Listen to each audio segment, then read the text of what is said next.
Hey guys, my name's Crystal Kenny, and I'm in love with creating. All things artistic and imagination involved. I'm an American girl who chased her creative dreams all the way to Paris, France, making a living using photography. This podcast takes you inside the stories of all the artsy folks I've met along the way and gives you that extra push to discover your creative gifts. The desire to create is deeply inside each and every one of us, and I give you the tools and inspiration to find a new way of living a more creative life. This is La-Vie Creative, the podcast.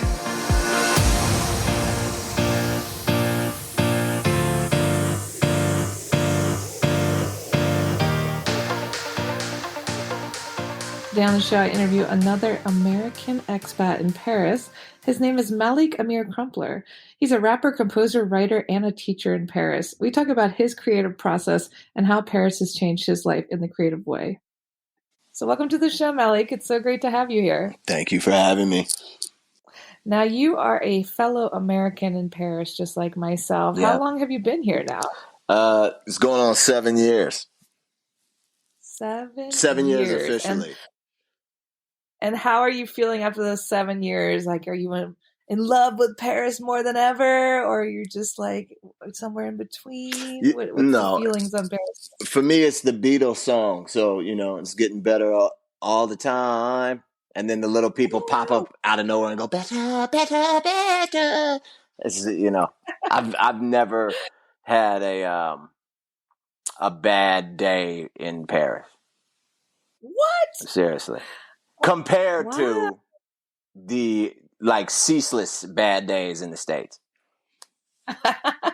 Man, that's saying a lot. Yeah. Now you were living in Brooklyn before this. You were in New York. I was in Harlem for 10 years. And then wait a minute. No, I was in Harlem for 12 years. And then I spent 6 months in Brooklyn, in Flatbush. 6 months. And you're originally from California. Oh yeah, I'm from the Bay Area. I'm originally from Oakland, California. I was there for 22 years. I'm a little jealous right now because it sounds like you've lived in all the best cities. Like, these are my top 3 picks. Well, what's interesting is they were different then, So now, even if you go to them, it wouldn't be the same place I was in. Yeah, it's true. Everything's changed so much in the last 10, 20 years. Right. But what's odd is it's still the same place in your mind. So weird. It's just everybody wants to live there now, and it's way more expensive. But that's like, what? How? Yeah. How? Yeah. You're like, what? Where were you? Where did you grow up originally? I grew up in Baltimore. Ooh, Baltimore's deep, isn't it? Huh? Yeah, I had a great time in Baltimore. Baltimore has a very bad rep, but they got some great artists, great poetry. You know what I mean? Exactly. Yeah. Great restaurants, great museums. I'm advocating for Baltimore. I advocate for Baltimore too. A friend of mine that I used to live with in Flatbush moved to Baltimore recently. Nice. Yeah, is he liking it? Oh, he's loving it. He was a born and raised New Yorker, and he just moved over there. He's a writer. I think. That's fair. Yeah. And what brought you to Paris originally? Why you've been hopping around, bumping around, and then why did you land in Paris? I think it's the code of the seekers and researchers. So I had been researching and studying Paris since I was born. Right, like my parents raised me in that, like Paris, because my really Francophiles. Yeah, my father's a artist, and my mom's she used to work for the airport as a businesswoman, getting minorities and women into the airport. So there was like this intense desire and constant conversation about Paris and how great Paris is. So. Once I started studying this stuff, and I'm an artistic child of Gertrude Stein, right? So it was mandatory. I love that. I mean, it sounds like you had supportive parents as far as it comes to the arts and pursuing your creative life. Yeah, we'll say that. We'll say that. That's fine. Let's go with that. You're not going to call mom and dad out on the radio. But in the moment, you don't. I guess in youth, no one's supporting you. In my Yeah. concept, it felt like no one was supporting me. But Yeah. as I Yeah. got older and I got to know more artists who had literally zero support and parents who literally like blacklisted them from the arts, Yeah. I would say very, very supportive. If your parents give you access to the arts, that's support. Yeah. Exactly. Because a lot of parents don't. Like you said, they're like, go be a doctor, go be a lawyer. No, Don't waste your you time. better go be a doctor and a lawyer. There is no alternative. Exactly. That's what I'm saying. Your dad was an artist, or maybe because he was an artist, he could have been like, don't do No, he it, did. He run. did. He did definitely. That That's was the exactly what he that was said. the whole movement. Don't do this. It's not. It'll drive you nuts. Meanwhile, we're at museums all the time and hanging out with his artist friends. You know what I mean? So it's like Yeah, yeah. if you're You in couldn't help. if you're in the solar system, you're of the solar system. Yes, exactly. Mm-hmm. It's unavoidable. Yeah. And now you yourself, you've become a poet, a rapper, a Mm-hmm. teacher, Mm-hmm. living in Paris. Mm-hmm. And have you always had this connection to writing and music? Like, did you always know that that's what you wanted to do? Yeah. I was. I didn't understand that you're fortunate if you figure that out as a little kid because you get more time Yeah. to practice on it and saturate in it. But I was I've been doing the same thing since I was able to write and read. So And it's weird. how is that? Yeah. And did you start as like more the music side or the writing side, or was always kind of both at the same time? It was both, but the music took longer because music equipment cost a lot of money. So Yeah. so if your parents aren't supporting you financially in your artistic pursuits, you have to get some sort of a job to get that money. So Yeah. I worked at music equipment stores when I was young. And when I was really young, my grandmother used to take me to like the Goodwill, aka secondhand stores, to buy music equipment. So I had all this That's analog gear from the 60s and 70s and 80s in the very 90s. cool. Yeah, I love so that. I mean, what's interesting is before I had a kid, I didn't really have the outlook that I have now. But now that I have a son, I see like um, what I'm going to use from how I was raised to raise him too. So what I thought Yeah. wasn't support actually was. Yeah. Yeah. It's funny how that all changes Yeah. when we actually mature, if we do ever Yeah, do well, it's the that. same with Paris. You know, I think a lot of people come to Paris with the belief that it's just going to happen, and they're not going to have to work creatively to get Yeah. inspired. You don't just get here and get inspired. Yeah. Like the movies say so, but you have to hunt inspiration within yourself and externally. You know. I like that. We're hunting. Oh yeah, every We're day, hunting for. every time you're out there, like that's what I mean about a bad day in Paris. If you're having a bad day in Paris, right, it's usually because of some financial situation or Yeah. some social situation that you didn't perform in as well as you feel like you should have. And there's a Yeah. Yeah. myriad of reasons why that usually have something to do with Dionysius.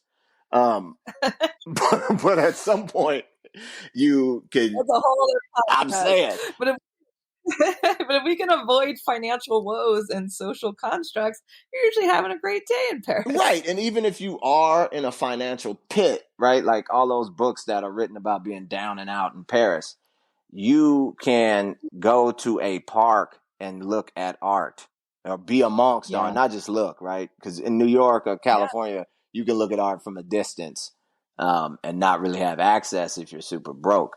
But if you're super broke Yeah. out here, the parks are art. The way people So true. dress is art. Yeah. Right? You sit in cafe, like this whole thing about the cafes are so inspiring. What's inspiring? The way people dress, the way people hold themselves, the power of the place. And what's the power of the Hmm. place, right? It's the history, that ancient, deep, thick history, going back to the Lutetians and the Gaulois and you got all kind of stuff. But if you don't even know that, you can still sit there and feel something.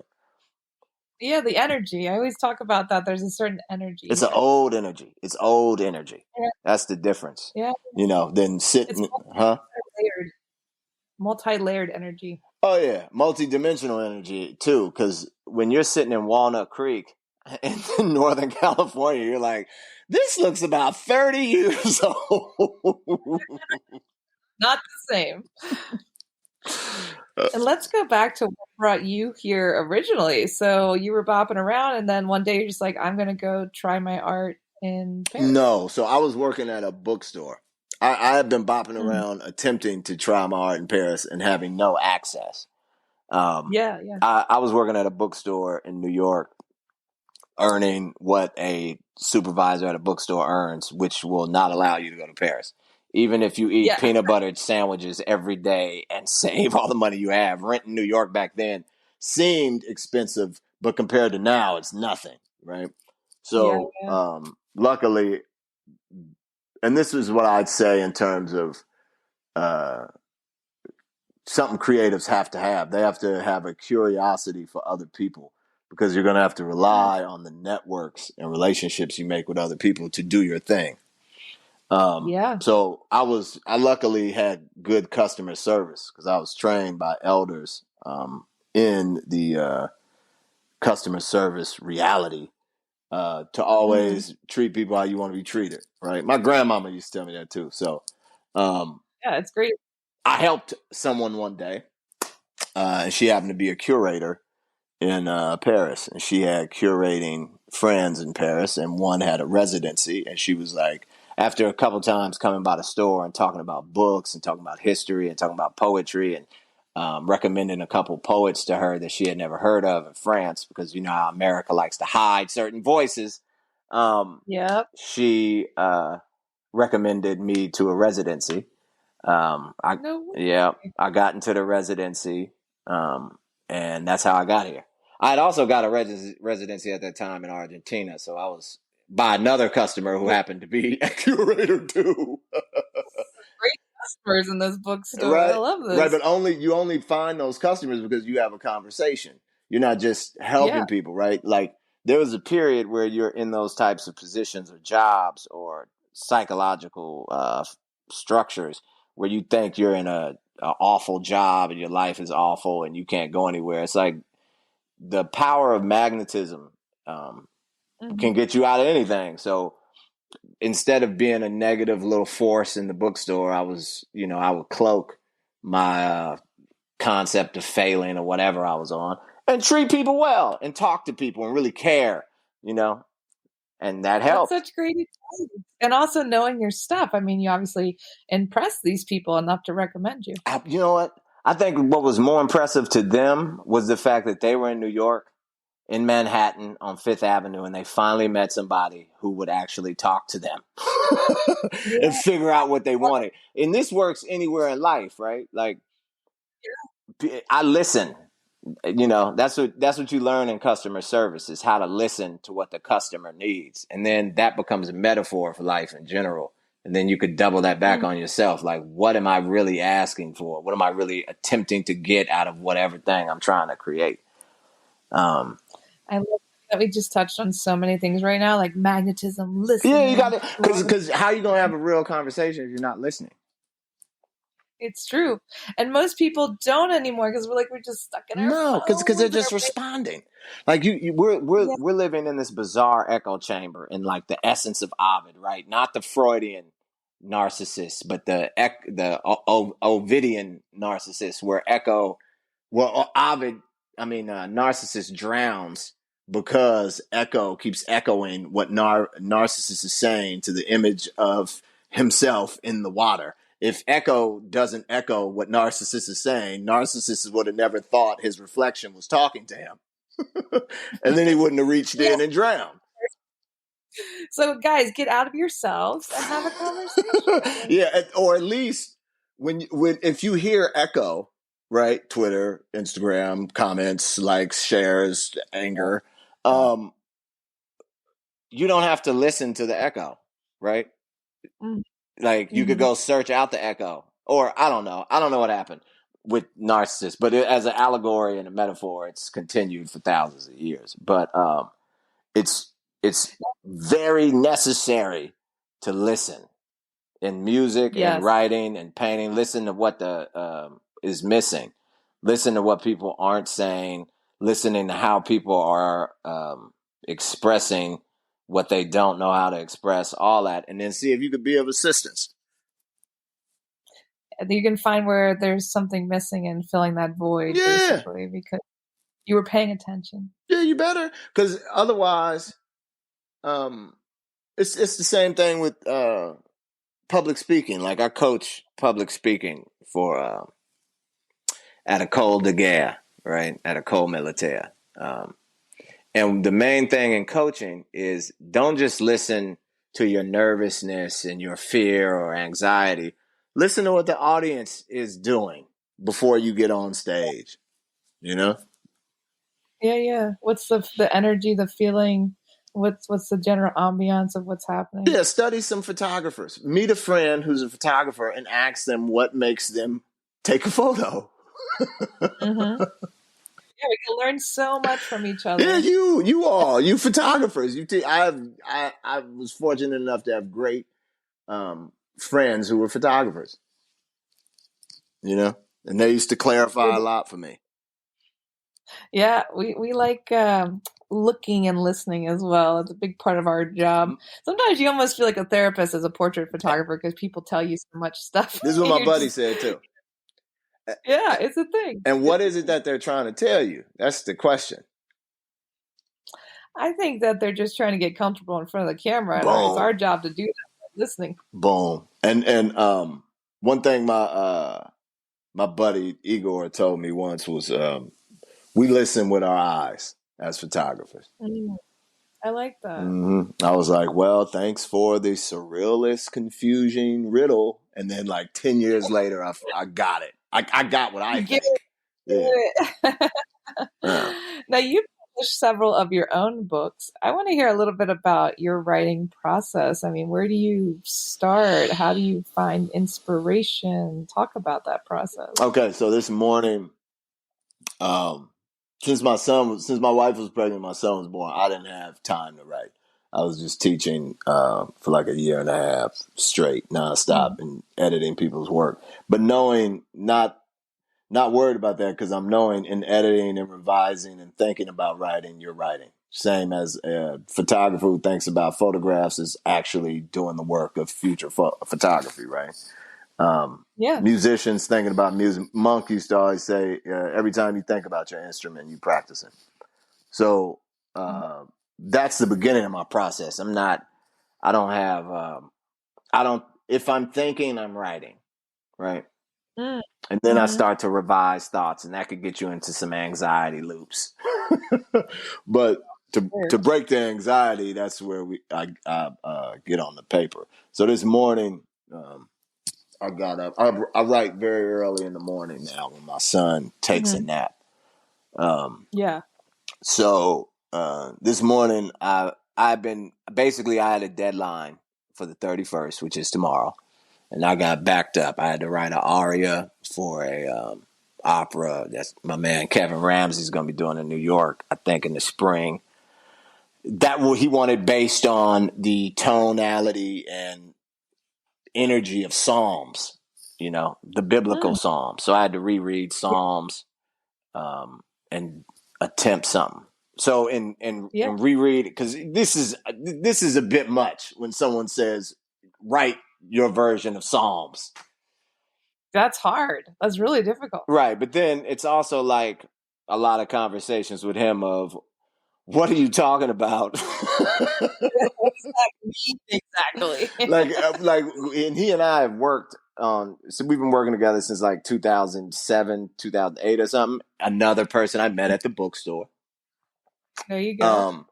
And I was talking to him. I was like, what about Psalms? What are you talking about? And then that goes into a fractal that has absolutely nothing to do with Psalms, but is it. Like you were saying, when the person tells you all about their lives, you feel like a therapist. And then you're like, okay, I'm going to shoot you. That, like, with all of that in mind, let me do my thing now. So so I basically think about a thing till I can't think about it, till I start getting anxious and worried, and basically using the fuel of doubt and I don't know what I'm doing to propel actual activity. So like this. Wow, that's intense. So you're basically saying obsession and anxiety are fuel your process. Yeah. And so this morning I was like, okay, this is due tomorrow. I've been taking You were like, I probably should do this. No, but like I've been attempting to do it for a month. And instead it was just like little notes here, little statements here. So this one's for a musician named David Virilez, who I'm working on a poem for his liner notes for his new album. And I've known him for a long time. Didn't meet him at the bookstore. But he's a very fascinating pianist. Kevin's a fascinating composer and guitarist too. So I finished Kevin's thing. It wound up being like a big bang of 8 pages, very sloppy. And then I spent another day revising it. I believe in revision. So this is what happens. Finally, the stress, the anxiety, the fear, the doubt, all of that comes to a point, and I just do it. Sloppy. I think we can do that. Yeah, that's what gives us our best work, though, right? I mean, there's even actors and theater people who still say like, "Oh, I vomit right before I go on stage," and they're like celebrities. You know, it's like we need that anxiety, we need that fear to get highly focused. Or some people go to therapy for that. But for me, since I've been doing this since I was a little boy, for me, I understand that the therapy session is on the paper. Yeah, it's the work. Right. My therapist is the page. You know, I've had others that were actual humans, but now it's that paper. Yeah. And do you read reviews of your work? I know a lot of writers. No, I'll stop that. Yeah, I had to stop. But okay, so there's the vomit, right? So what a lot of people forget to do, and what a lot of my students forget to do, I don't call them students, I call them clients, right? Or whatever they need to be called to believe in themselves. People forget to go investigate the vomit. Vomiting is not enough. You know what I mean? Yeah. You got to go in there and search for it, because I don't know if as a kid, I remember I swallowed a battery and my dad had to like search through whatever came out of me to find the battery to make sure it got out of my system. Right. So fun. This is writing.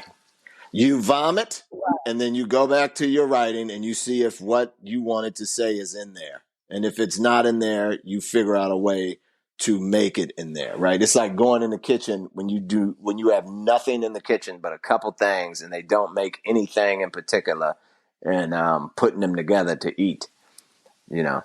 I think that's like the best metaphor I've ever heard of writing. It's like taking a dump, sifting through, and finding what the good stuff. I mean, and all writers, you know, they say this, the revisions are where it's at. You never write like this masterpiece. There's nothing else. There's no way. Even so, all right. Like in freestyle, I do a lot of improvisation, right? I did a lot more before I took a break. But improvisation is splendid and wonderful. But if you don't understand you're improvising, you're going to feel real bad when you listen back to it. Right? Unless you're an improviser. So at a certain point, you have to figure out what the intentionality of the creation, right? So if it's an improvised act, then you're looking for something else than you are when you're dealing with a plotted out, arranged, built thing, right? And same with architecture. You don't want your architect to come in there and improvise your house. No, definitely not. Yeah, so certain work. And writing, I mean, that comes up a lot with authors. It's like, did you know the ending, you know, when you sat down? It's not even about the ending. That's the thing. Yeah. You know, it's the same thing with you photographers. Like, did you want to capture something, right? You want to get something in there, but how are you going to know until you look back at it? Exactly. Oh, this is such like a great metaphor. Yeah, no one shows up knowing what it's going to be exactly. You just kind of get into the work and hope for the best. Because that's just showing up from the joy of it, right? Right. Like we're showing up because it makes us happy, because we're good at it, because we enjoy it. If you're lucky. I mean, there's those periods that, like when I encounter creatives in all fields. It's not so much now, but there was a period of like 15 years where I was always helping people figure out what they were doing and how to do something different than they had done before. And sometimes they didn't even know that's what they wanted to do. You know? Yeah. So there's that period where pure chaos, right? Like, I don't know what I'm doing. I just know I don't want to do this anymore, or I want to do something like this, and da-da-da. And then those, once again, listening, you got to sit there and listen to people. Because I know when I used to, in terms of music, when I used to work with producers, and this is why I rarely do it, they used to tell you what you're going to do for them. You know what I mean? This is not a creative relationship. You basically have turned the creative process into slave and slave master. You know. I mean, you've done so many different creative things over the years, from being a rapper, a writer, a poet, teacher. Is there something that you find like in commonality to all those things that just tie into you, like as a person, or just something that is overlapping in all that work for you? Words. It's all words. Even the like music playing or arranging or composing, it's still words in mind. So the rhythms in experimental sound or blatant drums or bass, these rhythms as in certain theory they call it a tax. It's still words. It still makes a do. You can mouth it. And you can spell it out if you need to. Most people won't read your phonetic representations of sound. But, like my buddy Lauren Benedict, right?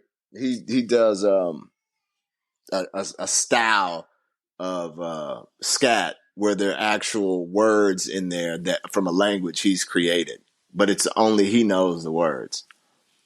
Wow. He's like Dr. Seuss. Right. But like, a Dr. Seuss sound nut who uses words that other people don't know, right? So he's creative, but it'll be all that. At least Dr. Seuss will come out and give you some language we all use. Yeah, that we can understand. Yeah, Lauren will get into Flurmen and all this stuff. I remember one time we were doing a gig and somebody thought he was speaking archaic ancient German, and he was like, "Maybe I am." Well, I wouldn't know. I'm speaking in tongues. Yeah, well, that's how I approached it. I always saw it because I grew up, like with my grandparents, I went to deep old school church, right? Baptist and Sanctified church. So I used to love when people called tongues. I was never, Yeah, why? What about it? Because you're looking at some transformation. Later you realize it's about transformation. And maybe it's because in the 80s we grew up on Transformers or whatever, who knows. But you see a person sitting there dressed to the nines, totally bougie, totally about that church life. And then the sound of the choir or the band or whatever, or just the preacher going off. Because, like, I think a lot of times you hear about these angelic captivations, because you're not supposed to call them possessions, right? When the angel come down, when you get the spirit, honey, these things would happen. You see it with music usually, but if you really go to those churches enough, you'll see the preacher will start getting off in terms of like off the Bible, off script, and just going into divine speech, which is ancient poetics. And then old Myrtle in the back will just catch it. You can see it. You can hear him catch it. You know what I'm saying? It's like connecting that creative energy. I'm saying they catch that thing. They like Myrtle get up or jump up or is pulled up or yanked. We used to call what my aunt used to say, the Lord done yanked her up, or him up, and their body moves in a different way. You know what I mean? Yeah. And then them sounds come out. And the ones who dance, that's nice. That's Blues Brothers. That's real life. But when the spirit is so big in them, it ain't danceable. Like that's not dance. Something else is happening, or that is dance, right? Like that's the real dance. I remember I thought it used to look like a person got electrocuted. Yeah, because they were just taking. It wasn't even about like what other people thought about them, or even what they didn't even know what they were doing. It was just this pure energy connection. Yeah, you just gave me some clarity there. That's probably why I never, being so close to that is why I had a clear understanding of it's between you and the signal that you're tapped into, not what these people around you are concerned about. Like my favorite, It's like a pure connection. Mm-hmm. It's when you tap in to an unfiltered energy. You know, that's what it always looked like because it's beyond their body. And they don't care about them clothes. And you know they spent all weekend putting them clothes together. Do you believe that there is a spirituality connection to creativity? There's nothing else going on.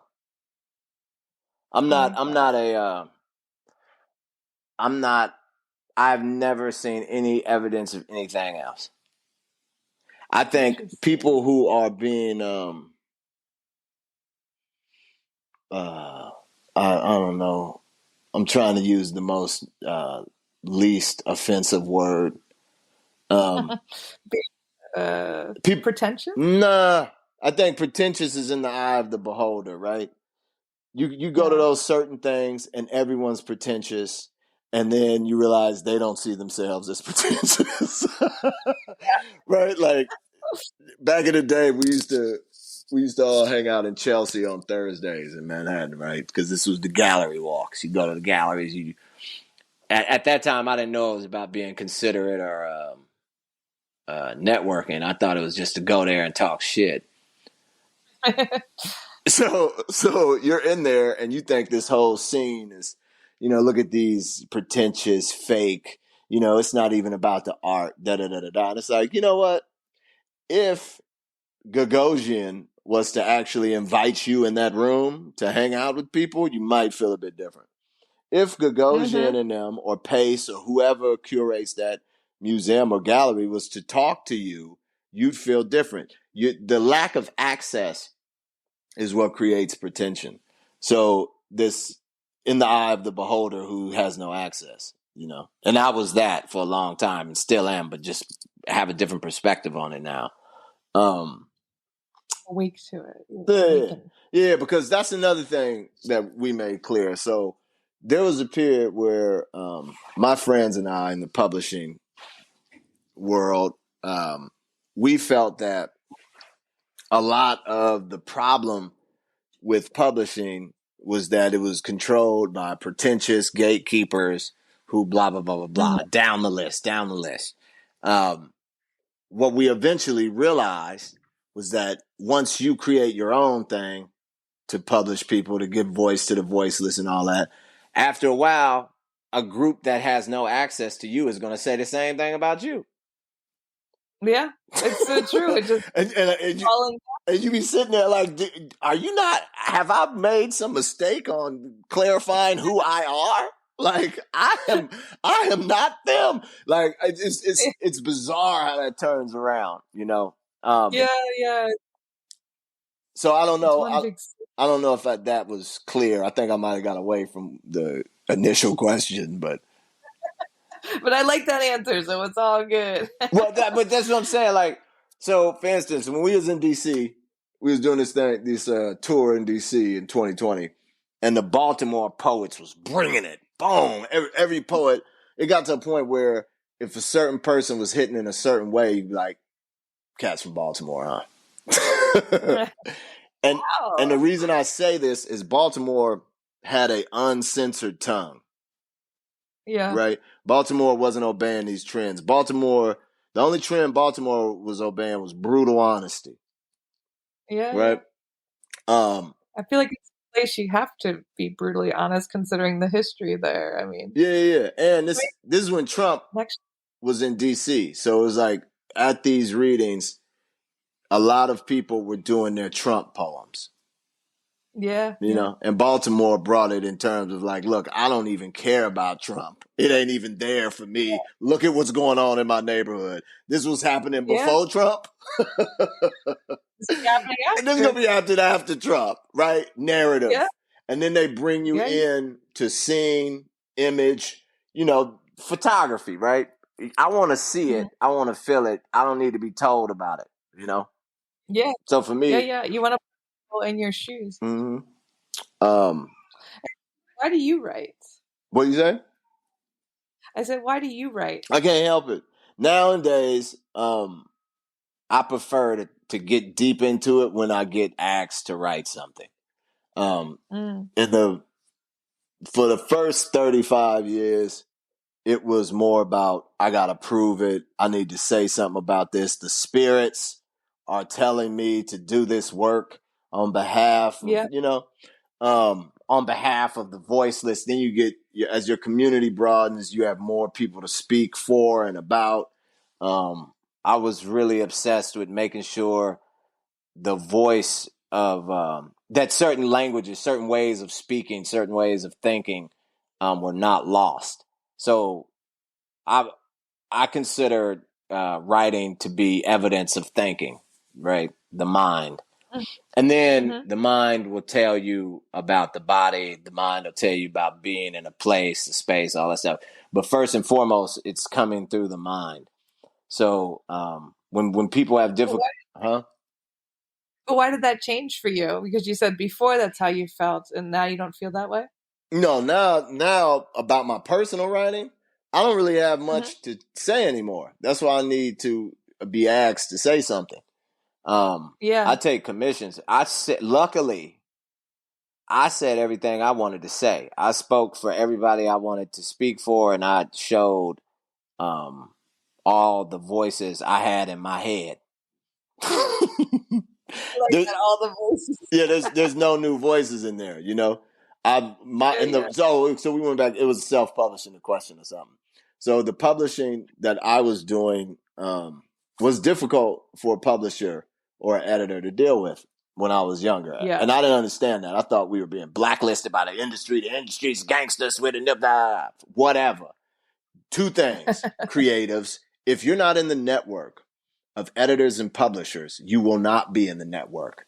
You need to get in the network. How does one get in the network? Do you have to go to some Illuminati meeting? No. You go to where the nets are being woven together, meaning events, meaning readings, meaning conversations, meaning being where those people are so you can meet them and interact with them and just get into it. There was a period where if I would have, like looking back, if I would have just went to more readings between 2005 and 2012, I would have been able to do more. But I was against readings because I didn't like slam. I couldn't stand being around slam. And I was so arrogant, I thought that's all that was happening. Yeah. You know? No, it's like you said, the people, it all comes back to people. I say this to others all the time that are struggling with their businesses or their dreams. I'm like, it's all about people. It's all about connecting and with people with similar interests, with similar passions, and they will help you. They will connect. And even like the fear of rejection, right? That's the ultimate limit. So with friends, with students, with other artists I've assisted in their creative journeys or projects, with seasoned artists, sometimes there's not so much fear of rejection. There's like an addiction to rejection for some people. Yeah. Like they're not doing it right unless they're getting rejected. But what it comes down to is why does rejection occur, right? Rejection occurs if you haven't done enough research into the thing you want access to. And even if you have done enough, right. Like you haven't figured out where the person is that will accept your work. Also, some things don't want your work until you've made your work work. So what we have in the world, like the thing that the internet did that was beautiful for creatives in the first 20 years of like social internet. And I'm talking from like late night, from forum boards until I guess 2014. was that it allowed us to develop communicative networks wherein we could just email one another and talk. Yeah. If you knew how to do it, if you weren't a troll. Yeah.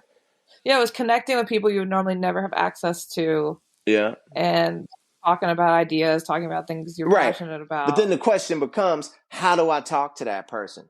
And it's like, you talk to that person, like, this is the thing. Sometimes the person you want to talk to might not be receptive to you because they're having a bad day. Yeah. Right? And people forget this. And I used to forget it a lot. Like, when I was younger, I would get very offended if a person didn't give me the time of day. Like I'm some special entity, right? Like, I am the spirit and I have arrived and your life will change by talking to me. It's ridiculous. If a person could be suffering from IBS, a person could have vomits that day. A person could have just learned someone in their circle, family, or friends may have died. Like, you don't know why a person doesn't want to talk to you that day. So the real thing here for creatives is persistence. Yeah. Which then leads to, well, how am I going to be persistent if nobody believes in me and all I do is doubt myself? Awesome. Write about the doubt. Write about how people don't support you. Write about what you feel and what you think. And what you feel becomes what you think, and what you think becomes what you feel. But perception, reality. Right. It's all about perception and persistence. A lot of P words: perception, persistence, and persuasiveness. And it's not just persuading other people. You got to persuade yourself. So back to what you were saying about process. I persuade myself. I'm not going to sit up and allow my mind to tell me I can't do certain things or doubt me for eternity. At a certain point, you have to prove, another P word, to yourself that you are the thing that you believe you are. I'm going to turn this episode into like a coaching tape. I'm just going to use these P's over and over. And then someone will be like, what the problem with that podcast was the amount of P words. I like myself. I'm worth a lot. And how would you define creativity in your own words? So there's real creativity, which is what the natural elements do, of which human beings are that, where we can create connections with one another, right? For whatever reasons, even if that's because of some natural catastrophe or, COVID proved that layer even harder, right? So all that cancellation that happened during COVID, but then the response of people who are like, we're going to do it anyway. Yeah. Right. We're going to use Zoom. We're going to use G video. We're going to create all these spaces for people to do that. That was essential, fundamental creation. Then it's the creation that happens amongst making products.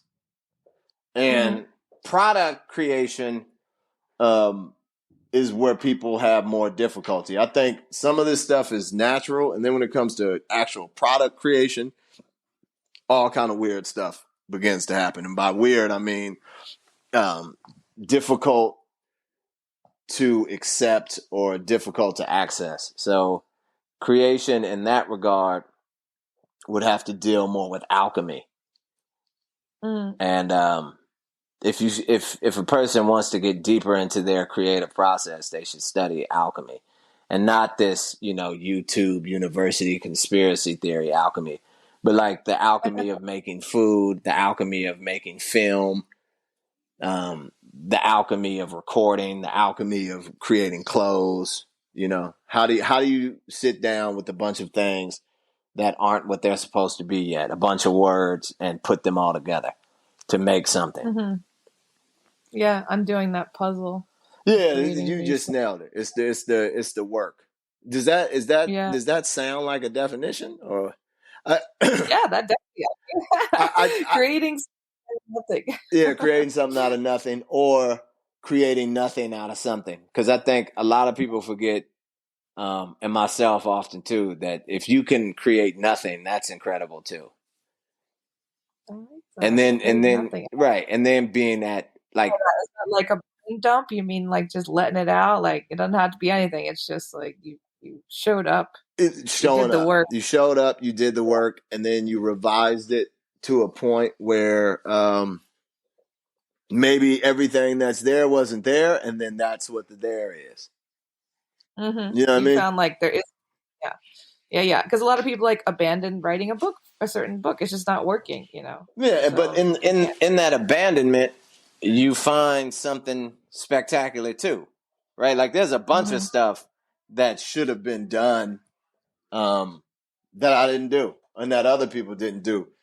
Like, for instance, when certain artists die and they finally release the vaults, like Prince, for instance, or those vaults are incredible.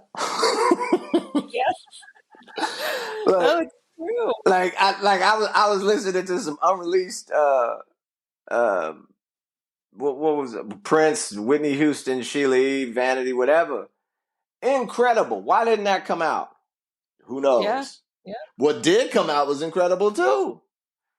Yeah, but why'd we hold back the nothings? Why? Yeah, right. So that's what I'm saying. And also, the thing I gotta remember to include in that is revision, reflection, and meditation.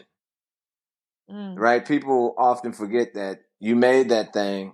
Now reflect on it, meditate on that, and revise it. Even with improvisations, even after you do an improv or automatic writing, you're going to have another one.